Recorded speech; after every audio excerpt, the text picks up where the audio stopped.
This is Andy Purewal for ID Boxing. I'm joined by promoter Eddie Hearn here in New York. Eddie, haven't seen you for over 2 months now, close to 2 months. So, how's life been treating you? Yeah, really good, mate. It's been nice to have a little break, really. I think sometimes you're kind of week to week, country to country, and nice to just chill for a little bit and focus on what you've learned, what you've got to do, and also focus a little bit more on individual events. Obviously, waiting on AJ, our slate gets announced next week, but the focus has really been on Feb 4th here, which has done really well, and Feb 18, Wood Lara, which is doing really well as well. So looking forward to getting everything announced and cracking on for a big year. Good Christmas? Yeah, it was good. It was good. Put on a bit of weight, Andy. You know, I lost a little bit of weight, didn't I? But put on a little bit. Just chilling, really. I think watching fights has been quite interesting for me because obviously we started quite late, February the 4th. So been sitting at home watching Smith Eubank and watching Yarde Betebiev, and yeah, it's been good. I'm hungry, which has been good. I think you get to a stage where you've done a lot in a year and you become very tired, and obviously the Conor Benn situation was draining, and now I feel good, feel excited. Glad to see you in good spirits, then, Eddie. And let's just go back to one point you made in terms of a schedule. What has been the delay on announcing? What we're used to seeing from you is announcing, say, 3-4 months worth of your schedule. How come we haven't seen that yet? Well, really around the AJ announcement, and we plan to announce our schedule up till really certainly the end of April, maybe a bit of May. The AJ fight has taken a little bit longer than anticipated. We had to obviously announce this show and Feb 18.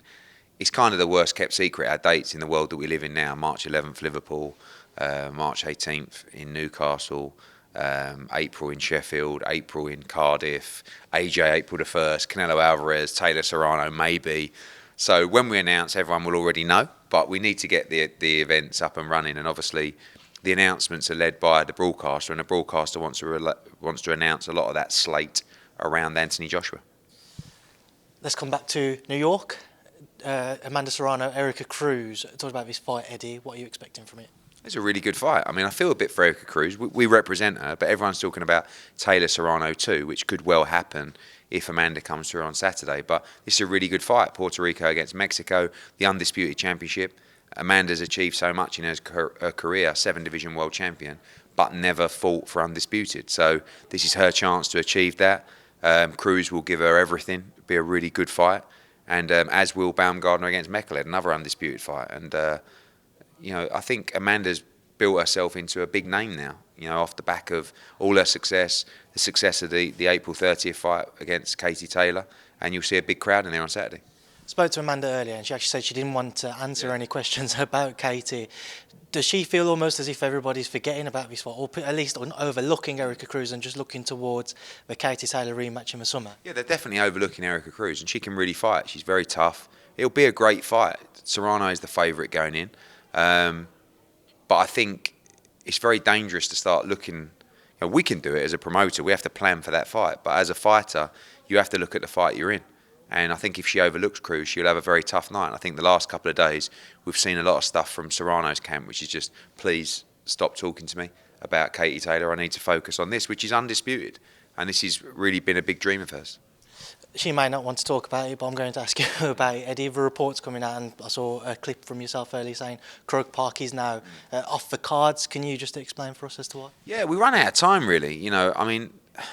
Very frustrating. The cost of running the event at Croke Park was 3 times that of Wembley Stadium. And I know people just say, oh, well, just do it anyway. Like, Katie Taylor has her purse requirements. So does Amanda Serrano. To make it work, it couldn't work. And we don't give up on Croke Park, but at the end of the day, we had our date of May the 20th. And that's our date. And I'm not prepared to miss out on an opportunity for Katie to fight in Ireland. So 3 Arena is the front runner. It will be unbelievable. But Katie's next fight will be in Ireland. Now, listen, whether that's against Serrano or whether that's against Baumgardner or whether that's against Chantel Cameron, we'll find out over the next few days and maybe week. But ready to go. I promised Katie Taylor she would fight in Ireland next, and that's what we'll deliver. Does it feel slightly underwhelming if it wasn't? Well, by this account, it's not going to end up at Croke Park. Disappointing, but not prepared to not fight in Ireland. We can go to Croke Park, or the other opportunity at a stadium which we could have gone to was that there's a rugby game that date, and that's the date that we have. So I'd much rather be in Ireland. Free Arena is a tremendous arena. The atmosphere will be unbelievable. It will be the hottest ticket in town. And we will see Katie fight for the first time in Ireland. Be the first of many. And I'm sure we'll end up at Croke Park. But we ran out of time and we had to make it happen. Alicia Baumgardner versus Mekhaled. Eddie, talk to me about that fight again. Alicia, a big favourite for it, but what are the challenges that are ahead of her? Actually, a really good fight. Like Mekhaled had a really good fight with Delphine Persoon recently. She's very tough. Baumgardner's super confident. It's a great story, Alicia Baumgardner. You know, she DM'd me a while back saying, please, any opportunity, like I'll take it. She ended up getting a Terry Harper fight. She won the world title. She defended it. She ended up unifying against Michaela Meyer, and now she's on the verge of becoming undisputed. We're very proud of her. She's given this sport everything, and her dream could come true. And she's a front runner to fight Katie Taylor. You know, if we don't get this Serrano fight made, I'd love to make Baumgardner against Katie Taylor, or maybe Chantel Cameron, or whatever. So, big night for her coming up. And just walk me through the rest of the card, Eddie. On that note, Richardson Hitchins, exciting prospect. Yeah, good fight against Bowster. I mean, 2 undefeated fighters. Richardson wants to put himself in a position to fight for a world title at 140. Very exciting signing for us. I like the Montana Love fight, if he wins on Saturday. Yankee Riviera, one of our latest Puerto Rican signings, who obviously was an Olympian as well. 2 really good fights, you know, one for Ramla Ali against Avril Maffei and one for Sky Nicholson against Tanya Alvarez. You know, 2 fighters that are on the verge now of challenging for a world title. Also Harley Medeiros on the card, Aaron Aponte. I think that's another great female fight on the card is Sedarus fighting against her name's MVP fighter Shadisia Green. Very, very good talent. It's a really good card on Saturday. Really good card. What's it been like working with Jake for this fight, given the legal ongoings in the background? I mean, we've never really worked together anyway, you know, day to day. We'll come together for the promotion. He's not involved in the promotion of this fight.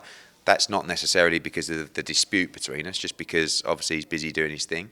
But they're always good to work with MVP. And look, the legal dispute's one thing, but the good news is we're not letting it affect the opportunity for our fighters, and that's important.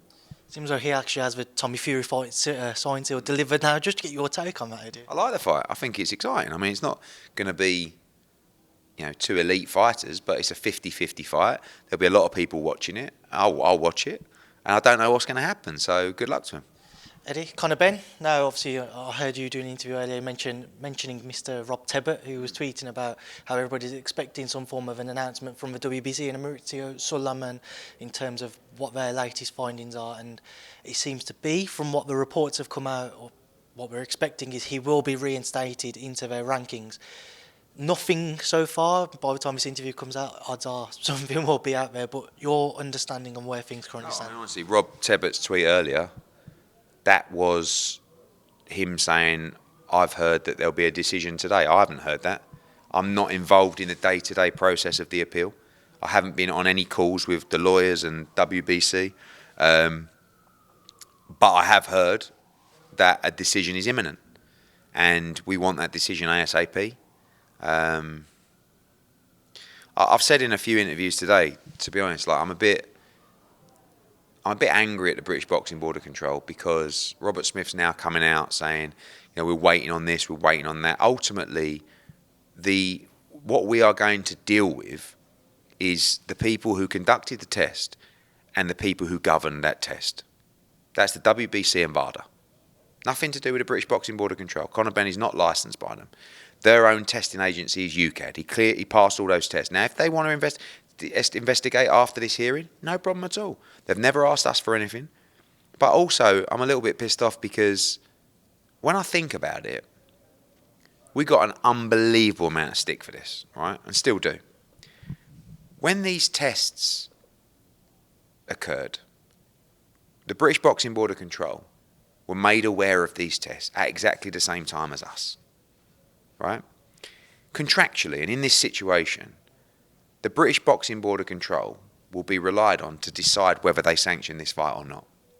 It took them 5 weeks to decide whether they would sanction the fight or not. Okay?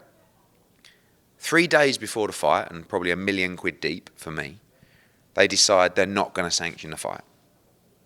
I get the entire blame.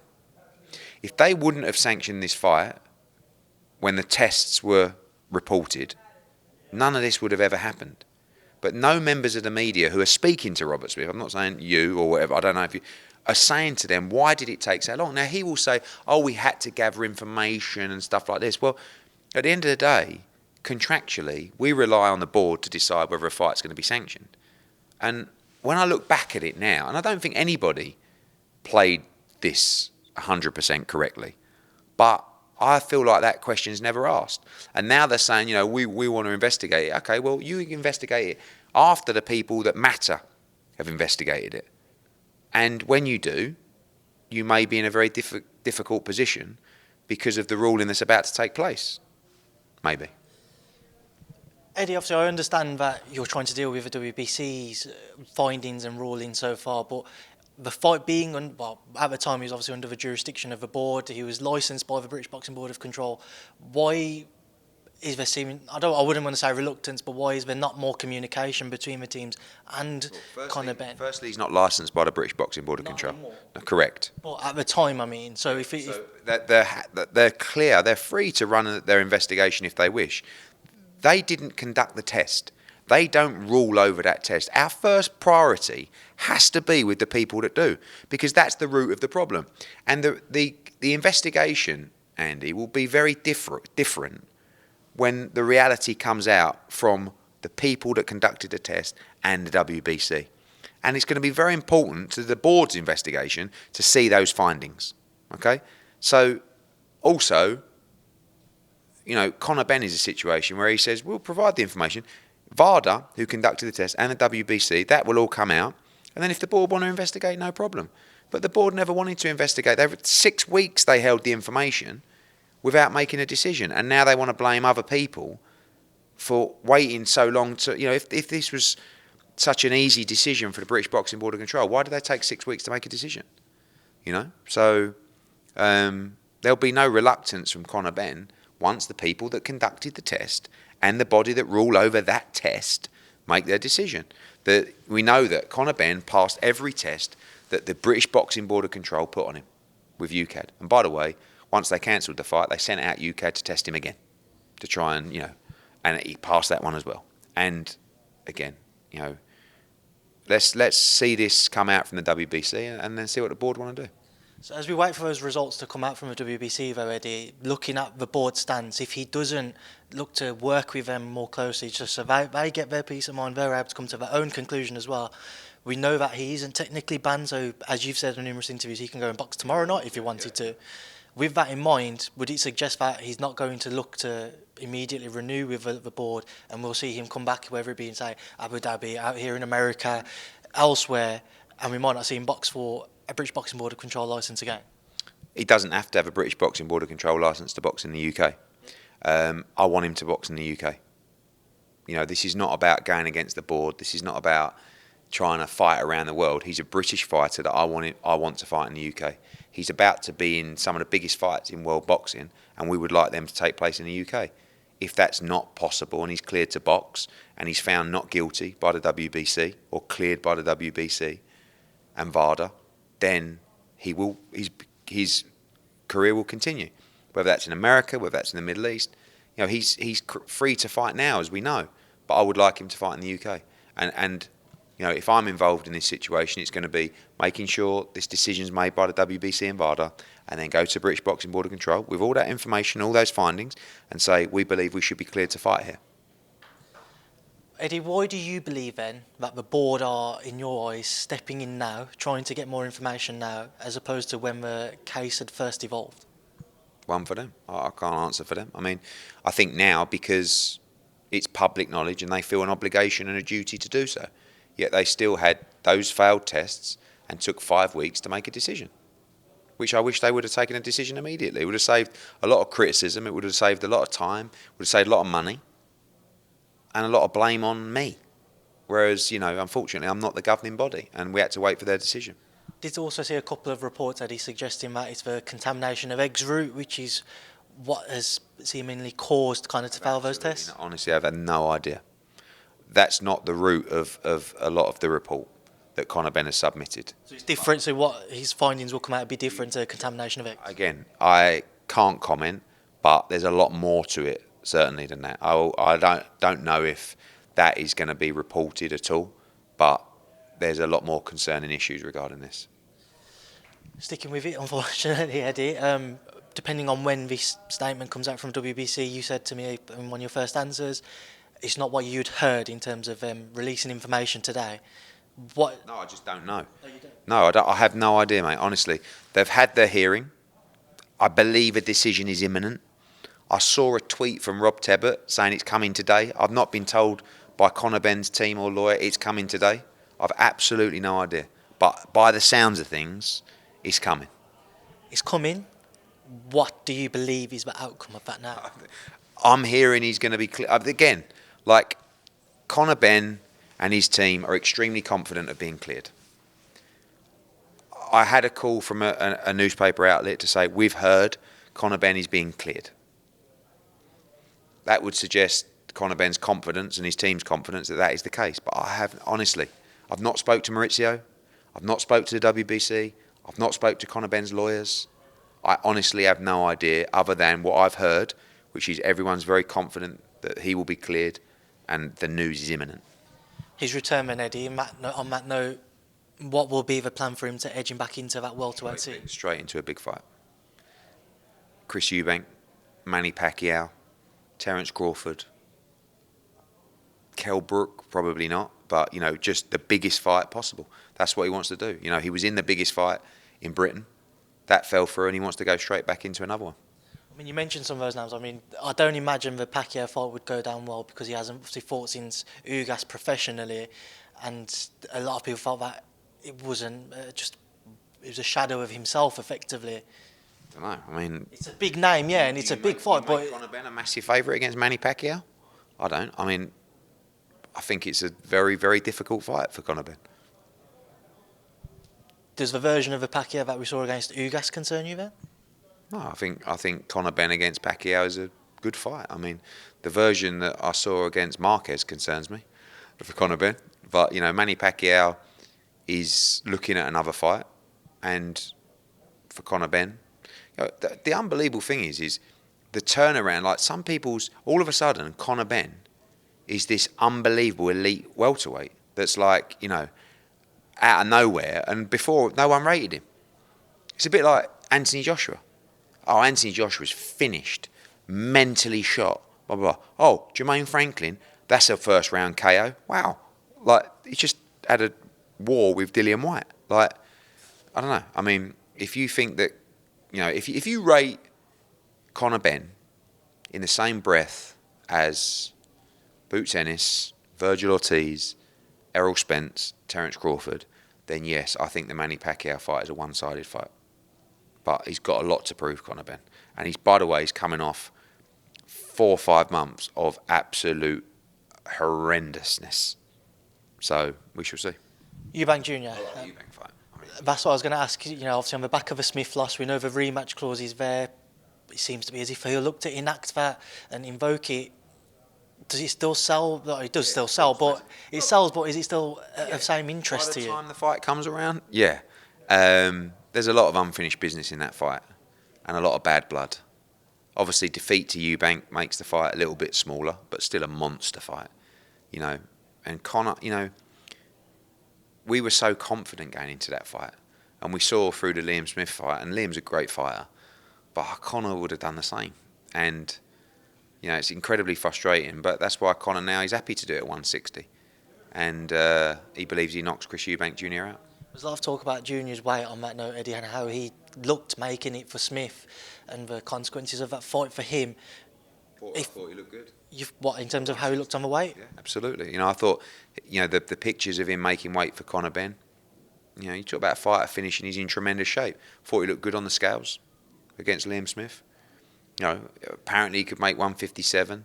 Now we're saying we'll do the fight at 160. I mean, what do you want? 162, 163? Jesus. Conor Benn's a 147-pounder. He's tiny in comparison to Chris Eubank Jr. Tiny. So, we'll see. Look, I don't know. I don't know if Calla and that want that fight. It's a dangerous fight for him.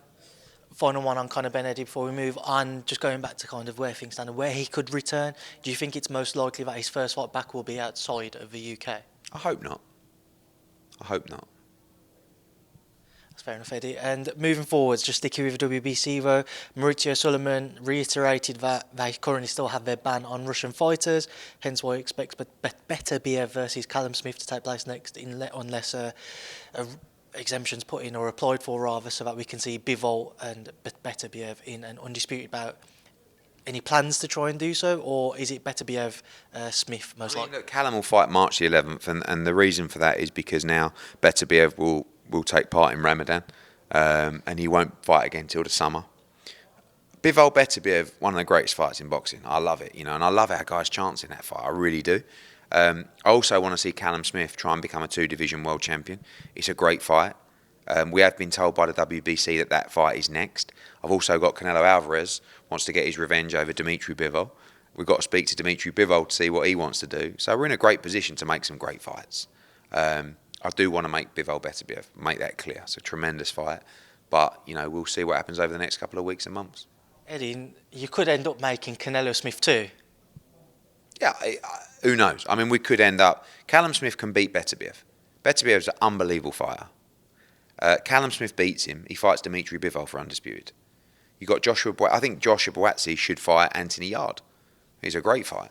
And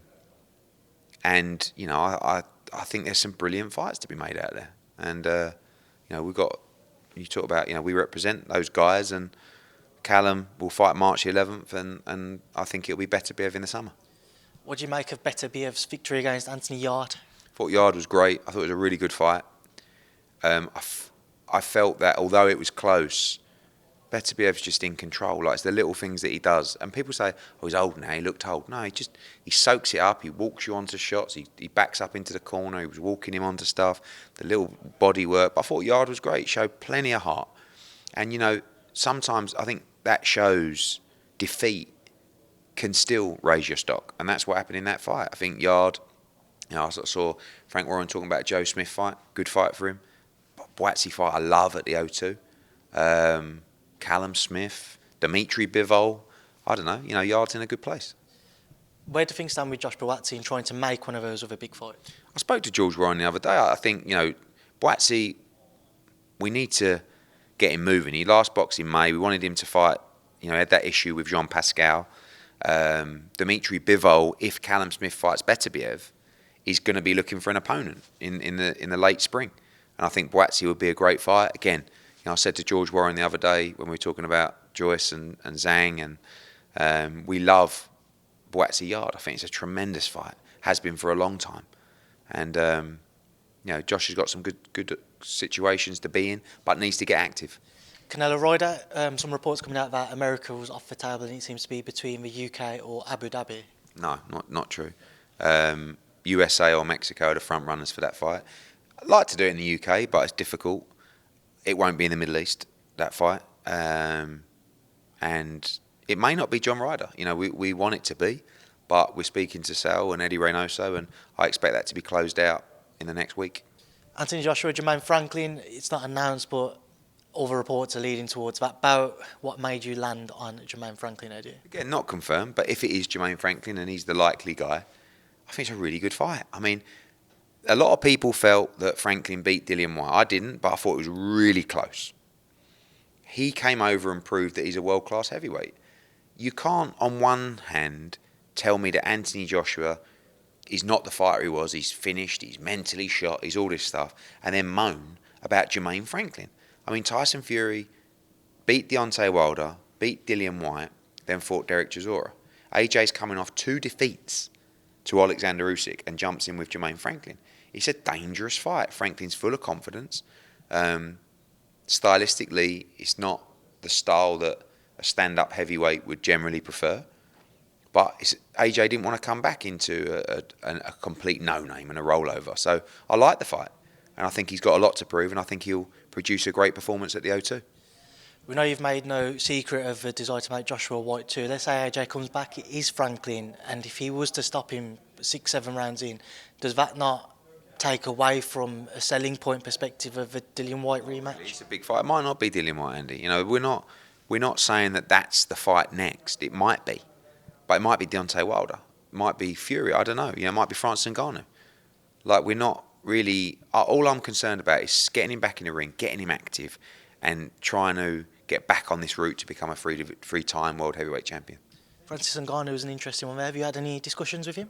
Yeah, I have. Yeah, I think he's a fine man. You know, I think we had a great chat, and I like AJ against Francis Ngannou. You know, it's not part of our predicted path because I say I want to get him back into a position to fight for the world heavyweight title. He's fucking massive. You know, two guys that punch. You know, and explosive guys.